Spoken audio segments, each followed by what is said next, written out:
Good Friday evening, ladies and gentlemen. I hope I can get this video uploaded. Unfortunately, we have no internet from Verizon, Visible, TDS, whatever they've got else here. There's one more. I can't remember the name of it. Zero. Nothing at the library, nothing anywhere around here because I've been everywhere, done everything. And now I'm enjoying the beer. It'll all work out. Don't worry about things you can't do anything about. Can I do anything about the internet? No, I've tried everything. Anyway, here's to you, here's to me. Skull, Friday evening Sanity session, beer 30. Skull, bros. I don't know when this video is going to go up. And but I got to tell you, man, it's a crazy thing. See, I've got the phone that I'm doing this on right now it's hooked up to Red Pocket. You know, I put it on an annual plan. It's got 500 megabits of data per month, and they don't roll over or any of that stuff. I just had it for emergency, and you get 500 phone calls, 500 texts per month, and it's like $70 a year with taxes and all that stuff. And I thought, well, as an emergency phone, that would work fine because I have Visible, Verizon, and I also have TDS for backup internet. Guess what? They all went poof. Yo, and I'm stuck with this thing with 500 megabits. But, I think there's a leak in the dike because I uploaded that 50-second video letting you know that that I may not get a video uploaded tonight, and this may not work either. We'll see. But I'll get it uploaded eventually, even if it's tomorrow, whenever. We'll get it done, or the video will get uploaded. But anyway, so for what's our topic for today, let me see if I had some. Oh, pardon me, I forgot. Skull, pros, cheers. Here's to you, here's to me. And our sanity. Woo, pretty good.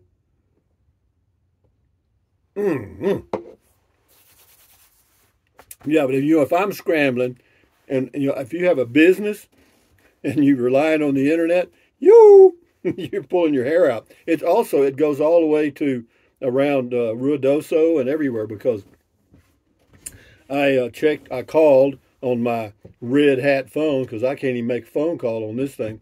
It's a brick right now.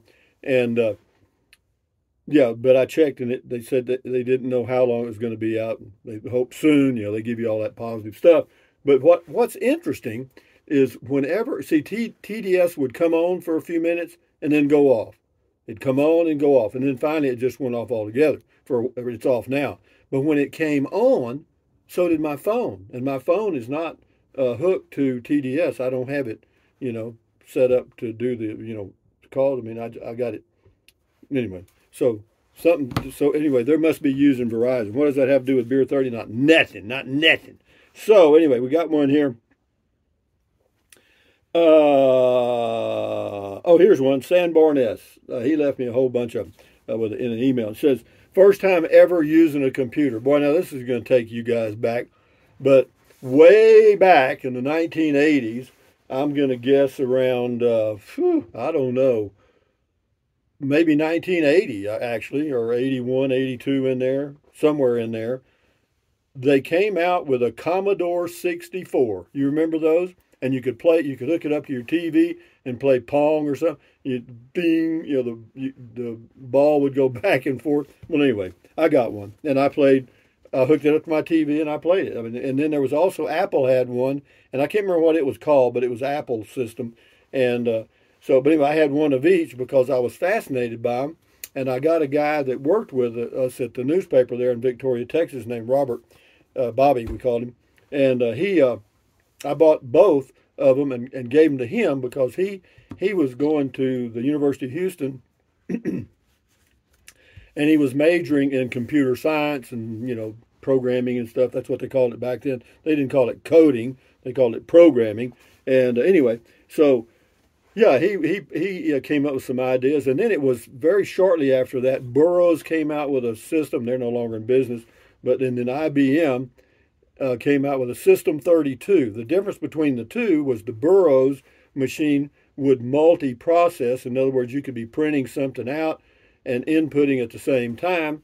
the IBM System 2 32 would not do that, but it was seemed better to hook your wagon to a rising star, because the salesman from IBM was telling me, said, we've got a System 34 already in the works, and if you get the 32 and upgrade, you'll just pay the upgrade difference, which was a few $1,000s.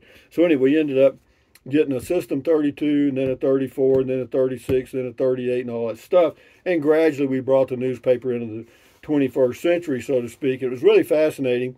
But for me, I just thrived on it. I just thought it was neater than crap, because you couldn't break it. You could do stuff, and if it was screwed up, you just unscrewed it, so to speak.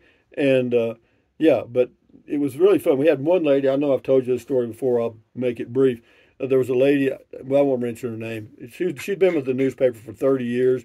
She worked in the circulation department, and had all these little cards. So if a carrier got a start, she had to write it here, and then she had to put it somewhere else, and it would go in 3 or 4 different places. You know what I mean? If somebody called on the phone and started the paper, and it was just a dead slam dunk for a computer. That's the kind of stuff a computer can do, is take data and put it everywhere. You know what I mean? Like that. Well, anyway, so we started there, and it was kind of a mistake in a way. Well, the system worked. The stuff that Bobby wrote, it worked. It worked damn good. And so we automated the circulation area first, because he was very familiar with that. He'd been a carrier and worked in the circulation department, so he knew exactly how to do things, or how things were done. And so anyway, that's kind of how that kicked off. But Doris, that was her name. Sorry about that. She's probably dead anyway. But man, she would not. We got her a screen, a keyboard, to input stuff, and Bobby sat there with her and showed her exactly how to do it, how easy it was. You just type this in and it takes care of it. She couldn't see it. She couldn't visualize the system without her cards. Her little, she had 4 or 5 little card files, and that was her life. Because she'd been doing it for 30 years or whatever, a long time, and yeah. So anyway, she ended up quitting over that. Well, she retired early, which I guess worked out for her. But anyway, that was my first run-in with a computer. Some of you guys may remember the old Commodore 64, the IBM System 32, 34, 36, 38. You know what I mean? And then there were other systems out there. And, and gradually we just came right into the editorial department was online. And, reporters that were out in the field could use this thing and hook it up to the phone and transmit their story. They just hook it up to they go to a payphone or somewhere and just hook it up and ship it directly to the newspaper. We were right on the edge, So that was great. And then what else I got here? Here's one. This and I'm not going to make this too long tonight. And why? Well, because I'm hoping I can accidentally get it uploaded, because I'm using that. For some reason, I think they will let it. They say it doesn't. They say that you can't even use the reduced speeds, but it must, because that video I did, even that 45-second one or whatever it was over 500 megabits, okay, or megabits per, 500 megabytes or whatever the hell it is, and it still went up using the red pocket deal. So we'll see if this goes up. But anyway, the last thing we'll talk about, and again, you guys keep your sanity. Here's to me. Let me tell you something that would drive people insane is no access to the internet. Think about it.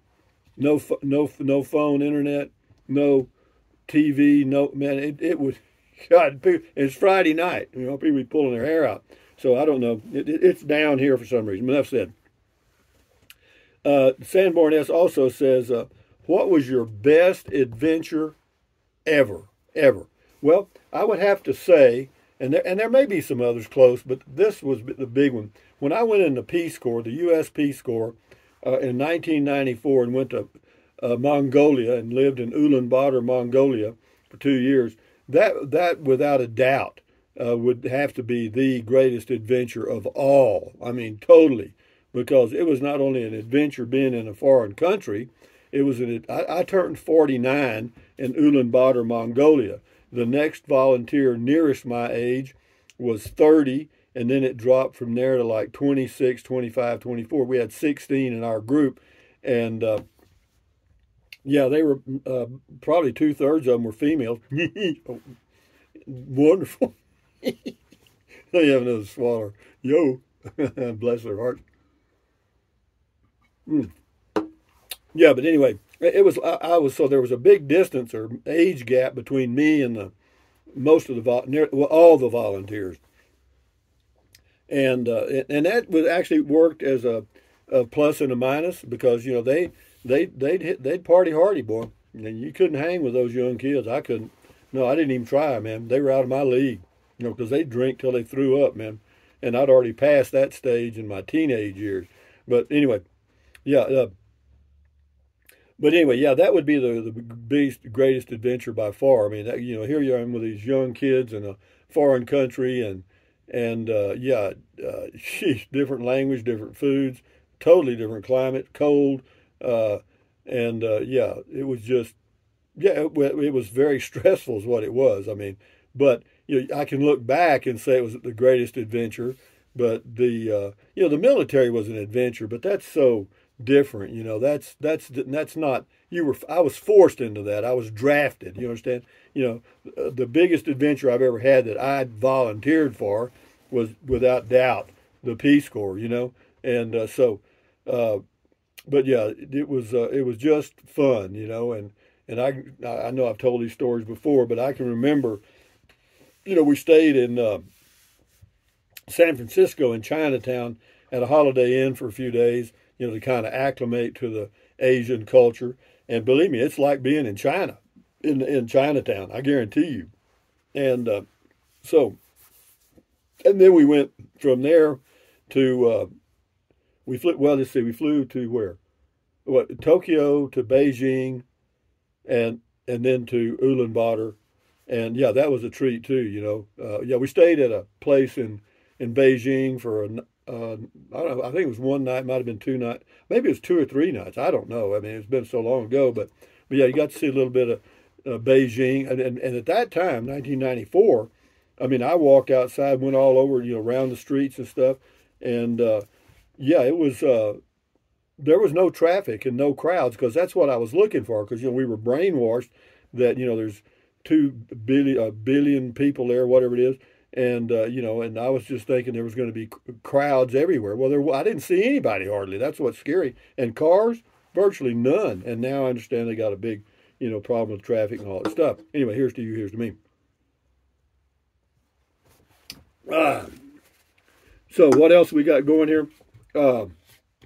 Well, I'm going to try to upload this video, guys. But let me end this video now. But let me see if there's anything else. Anyway, let's see. John Edwards said left one. It says, what about instead of RVing, doing the monthly rentals like I did in December at the place in Brownsville. Just every now and then go hit a spot and stay for a month. That is definitely an option because that was a great spot. And it was like $800 a month with electricity and stuff, which is not horrible, and you can see some exotic things because I did.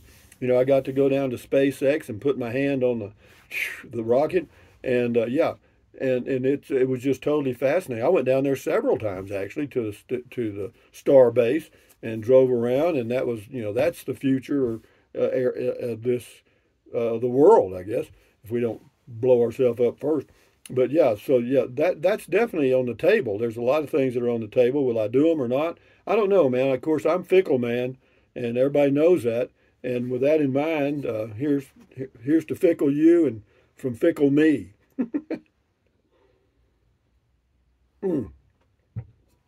Yeah, I'm excited to see if I can get this uploaded, and make a Friday night Sanity session video on time. So guys, with that in mind, thumbs up.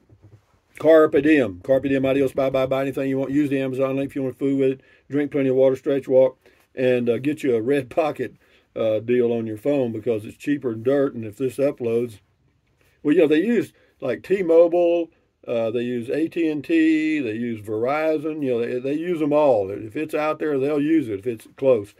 So that's great. So anyway, guys, enjoy your Friday night. Enjoy your weekend coming up. And yeah, focus on your health and enjoy your life however you can. I've got a slice of pizza. Actually, I got two. I don't know why I put two there, but I did. Celebrating, I guess. And so yeah, I'll have me a glass of wine here in a little bit, and we'll do that thing. So carry on, guys. And let me give you a good old goat kiss here. Friday night goat kiss, the one-eared goat. Guys, good luck to you, and I hope I get this video uploaded quickly. Adios. Bye-bye.